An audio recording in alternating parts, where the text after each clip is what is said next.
Jamaica, they are designing the mining code for the seabed. And I was saying to somebody today that, if you're a shrimp living on the seabed of the area outside national jurisdictions, which is called that area, if you're a shrimp living out there, you're subject to the rules of the International Seabed Authority. So this mining code, which is being developed now in Jamaica, is going to affect you, Mr. Shrimp. But if you jump, Mr. Shrimp, for 6 inches, you're no longer in that zone. You're now in the BBNJ water column. So we've got to get synchronicity between those two very important pieces of international law which are currently under design. And so I make that point to you because, you're all ocean people, and these two pieces of law are going to come into place during your terms here. So a very important point, I think. The other one I'd say is that, I was going to mention the G7 meeting, but I think I've already covered that and the fact that the oceans are there. So, it's happening all around the world. I'm glad somebody mentioned the Commonwealth, because that was such an important meeting in London recently where 53 countries made that Blue Charter pledge, very strong pledge. Yes, sorry, I've dominated the floor too much. I promise not to say anything more. The new permanent representative of Fiji, who I recommend to you all as a fine, upstanding gentleman. I had lunch with him yesterday. You're all very lucky to have him as one of your new colleagues here in New York. Ambassador, you have the floor. Envoy, Chair, we are in very good hands on the oceans, of course, so needless for Fiji to press our case. I congratulate you on the appointment, as well as on taking forward the mandate given to you with so much energy and so much momentum. It's and record our great appreciation to our colleagues in Norway and Kenya. Rest assured that though we are small, we'll provide all the support that you need in the next 2 years. And if there's anything my team can do, we are willing to help. Oceans is not a SDG for us.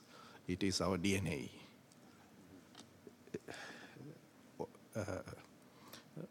I think about 60% of the other SDGs speak to oceans. So when you talk poverty, we're talking oceans. When you talk health, we are talking oceans. When you talk water, we are talking oceans. So that is how we see it. And so you have the full commitment of the government, financial commitment, the political commitment, the leadership of the country and of the mission in taking forward this work. And we really hope that the 2020 conference will speak to the world. It will demonstrate to the world that when we collect our voices and our energy together in the United Nations, about which there's been some frustration that it has perhaps been too slow to bring about changes on the global good, that this will be one area in which we will be able to show substantive material changes in a reasonably short period of time.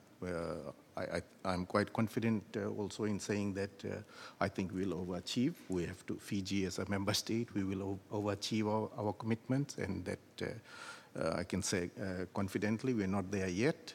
To Desa, if I can ask, on the voluntary commitments, is there a systematic way in which the tracking that you are doing is being reported to us? I'm new in this position, but I'd appreciate if we can get periodic feedback on the updates in Fiji's case, but also I can speak on behalf of my Pacific Island colleagues.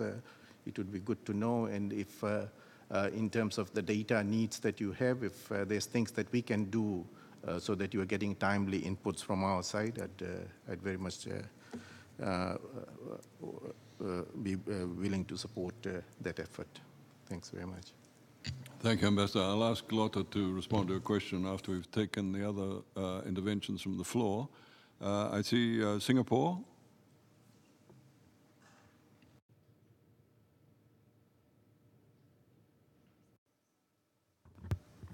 Thank you, Special Envoy and It's always good to see you back in New York. A very warm welcome back here.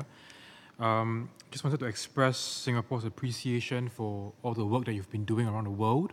We know that you've been busy traveling around, as you've mentioned, and I think it's particularly pertinent that you have been not just fostering partnerships, raising awareness, but really to stimulate concrete action from various stakeholders all around the world.